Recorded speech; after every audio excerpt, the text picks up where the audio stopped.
अस्सलाम वालेकुम G family and welcome back to G lifestyle. आज मैं आपसे शेयर करने वाली हूँ DIY शीट मास्क जो विटामिन सी से भरपूर होगा। विटामिन सी तो बहुत ही इजीली अवेलेबल है आजकल, तो स्टार्ट करते हैं और सीख लेते हैं sheet mask. Vitamin C sheet mask बनाने के लिए आपको सबसे पहले चाहिए होगा विटामिन सी, जो कि हमें मिलेगा ऑरेंज पील से। ऑरेंज पील्स में बहुत ज़्यादा अच्छी क्वांटिटी में विटामिन सी होता है और ये आप through out the year use कर सकते हैं। अगर आप इसके पील्स को सुखा लेते हैं और उनका पाउडर बना लेते हैं, ये आपको समर्स में बहुत हेल्प आउट करता है। चाहे ओपन पोर्स की शिकायत हो रही है या बॉडी ओडोर होता है, तो उसमें भी आप तरह तरह से इसको यूज़ कर सकते हैं। मैंने भी पाउडर रखा हुआ है, तो आप चाहे फ्रेश पील यूज़ कर सकते हैं। ऑरेंज पील बहुत ज़्यादा सॉफ्ट हो जाते हैं लिक्विड में जाके और बहुत अच्छे से रिलीज़ करते हैं अपना कलर भी और अपने न्यूट्रिएंट्स भी। तो अगर आप फ्रेश ले रहे हैं तो आप उसको भी सोक करेंगे, और अगर आप ऑरेंज पील पाउडर ले रहे हैं या किसी भी फ्रूट का पाउडर यूज़ कर रहे हैं, तो इसके लिए इम्पॉर्टेंट है कि आप उसको लेस क्वांटिटी में लें, क्योंकि पाउडर्स मोर पावरफुल और स्ट्रॉन्ग होते हैं। इसलिए मैं यहाँ पे हाफ टी स्पून यूज़ करूँगी ऑरेंज पील पाउडर का, ताकि स्किन को इरिटेट ना करे। और सेंसिटिव स्किन है आपकी ये, तो इसको पहले ज़रूर ट्राई कर लें, क्योंकि ऑरेंज का जो पील है वो अक्सर स्किन को सूट नहीं करता। ब्लीचिंग प्रॉपर्टीज़ हैं जो दाग धब्बे छाइयाँ दूर करने में हेल्प करता है। साथ आप फ्रेश एलोवेरा जेल लेंगे तो बहुत ही प्लस पॉइंट है, क्योंकि वो स्किन को सूट करता है, काम करता है। एलोवेरा जेल आपकी स्किन पे इन्फेक्शन हो रहे हैं उसको ट्रीट करता है, और साथ आपकी स्किन पे जो कोलेजन की प्रोडक्शन है उसको बहुत अच्छा इम्प्रूव करता है और इंक्रीज़ करता है। तो अगर आपको नहीं अवेलेबल एलोवेरा जेल, तो फिर आप बाज़ार वाली ले सकते हैं, वो भी आपने 2 टेबलस्पून लेनी है। अगर आप लेंगे घर वाली तो वो थोड़ी लिक्विडी होगी, जिससे बहुत अच्छा सा सीरम का कंसिस्टेंसी हो जाएगी। अगर आप बाज़ार का लेंगे वो थोड़ा सा इसको थिक कंसिस्टेंसी में रखेगा, तो उसके लिए भी मैं आपको आगे बताती हूँ कि किस तरह से आप इसको बहुत अच्छे फॉर्म में ला सकते हैं। तो बाज़ार वाले एलोवेरा जेल के इंग्रेडिएंट्स में मेंशन होता है कि इसमें ग्लिसरीन है। फिर भी अगर आपकी ऑयली कॉम्बिनेशन स्किन नहीं है, बहुत ज़्यादा ड्राई, फ्लेकी या सेंसिटिव स्किन है, पैच टेस्ट ज़रूर करें। विटामिन सी सूट करता है तो आप इसमें डाल सकते हैं अप टू 1 टेबलस्पून ग्लिसरीन।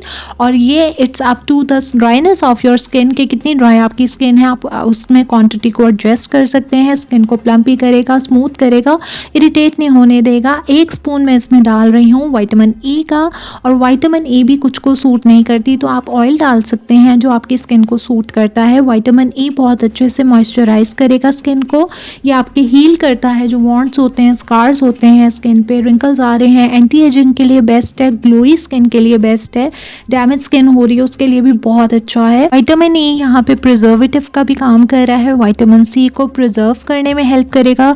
और ये आपका जो सीरम बना है ये लास्ट कर जाएगा 1 वीक के लिए, 10 डेज़ के लिए, तो ये भी प्लस पॉइंट हमें विटामिन ई से मिल जाएगा। और ये हमारा सीरम जो है वो प्रिजर्व हो जाएगा, तो आप इसको यूज़ कर सकते हैं डिफरेंट टाइम्स में। इसके बाद इसको करूँगी मैं मिक्स, और मिक्स करने के बाद थोड़ी देर मैं इसको रखूँगी ताकि अच्छे से जो हमने पील्स डाले हैं ऑरेंज के वो सॉफ्ट हो जाएं और अपनी गुडनेस रिलीज़ कर दें।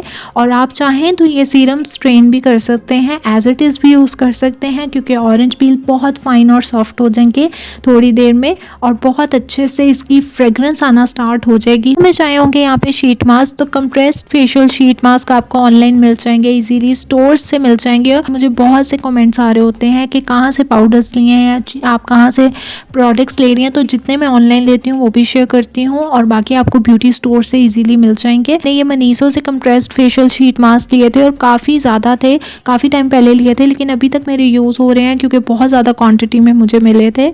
आप भी परचेज़ कर सकते हैं। अब सीरम में जाते ही कंप्रेस्ड शीट मास्क सोक कर लेती है सारी जो लिक्विड होता है, और ये एकदम से फूल जाता है, क्योंकि मैंने इसमें लिक्विड डालना भूल गई थी, इस वजह से ये इतना ज़्यादा अच्छे से नहीं फूल रहा। तो मैं इसमें लिक्विड डाल देती हूँ, बहुत ज़्यादा अच्छे से ये आपका शीट मास्क ओपन हो जाएगा। तो ये मैं इसमें डालना भूल गई थी, जो कि रोज़ वाटर 1/4 कप था। तो आपने जब ये अच्छे से मिक्स करना है और आपने स्टे करने के लिए रखना है, तो इसमें 1/4 कप रोज़ वाटर भी जाएगा, तभी आपका सीरम बहुत अच्छा सा बन जाएगा। और ये सीरम्स बहुत अच्छे से स्किन में पेनिट्रेट होते हैं, डीपली जाते हैं, जल्दी एब्जॉर्ब हो जाते हैं। अगर मैंने रोज़ वाटर पहले ही डाल लिया होता और फिर मैं शीट मास्क ऐड करती, तो ये फ़ौरन से ओपन अप हो जाता। जो मैंने आपसे पहले शीट मास्क शेयर किया हुआ है वो क्विकली ओपन हो गया था क्योंकि उसमें हमने लिक्विड की क्वांटिटी ज़्यादा रखी थी। तो अगर आप लिक्विड नहीं रखेंगे तो शीट मास्क अच्छे से ओपन नहीं होगा और अच्छे से आपका शीट मास्क जो है वो कहीं से ड्राई होगा, कहीं से वो वेट होगा। तो वो प्रॉपरली आप उसको जब स्किन पे रखेंगे तो जहाँ जहाँ आपका सीरम होगा लिक्विड वो वहाँ से तो स्किन रिपेयर हो जाएगी, लेकिन जहाँ पे ड्राई हो जाएगा, पैच होंगे, वहाँ से आपकी वर्क नहीं करेगा स्किन पे। तो अच्छे इवनली ये स्प्रेड होना चाहिए। अगर नहीं हो रहा फिर भी तो आप चाहें तो ब्रश से भी इसको अपने चेहरे पे लगा सकते हैं, फिंगर टिप से लगा सकते हैं। दोबारा से इसको अच्छे से डिप करके सोक करके फिर आप अपने चेहरे पे लगाएं तो ये बिल्कुल भी टपकेगा नहीं, रनी नहीं होगा, बहुत अच्छे से स्किन पे रहेगा। आप चाहें तो और रोज़ वाटर ऐड कर सकते हैं इसमें ताकि इसको डिल्यूट कर सकें और अपने चेहरे के अकॉर्डिंग आप इसको सेट कर सकते हैं। लुक्स वेरी स्केरी, तो आप किसी को डरा भी सकते हैं, लेकिन स्किन को बहुत अच्छे बेनिफिट्स मिल जाएंगे आपको। तो जितना भी सीरम लेफ्ट ओवर बचा है ये आप 10 दिन हफ्ते तक यूज़ कर सकते हैं। इसमें रोज़ वाटर और ऐड कर लें, इसको स्ट्रेन कर लें और आप ये बॉटल रख सकते हैं। एज अ टोनर फेस पे यूज़ करें या एज अ सीरम आप यूज़ कर सकते हैं, बहुत अच्छे से स्किन में एब्जॉर्ब हो जाएगा। It's up to you. और इसको 10-15 मिनट्स के बाद आपने रिमूव कर लेना है, अच्छे से मसाज करें तो आपको बहुत अच्छे रिजल्ट्स मिलेंगे। आई होप आपको बहुत अच्छी ये लगी होगी। टिप्स ट्रिक्स को फॉलो कर लीजिएगा और आप साथ चैनल भी सब्सक्राइब कर लीजिएगा, वीडियो को करिएगा लाइक शेयर। मैं आपसे मिलूंगी नेक्स्ट न्यू वीडियो में। Stay tuned and thanks for watching.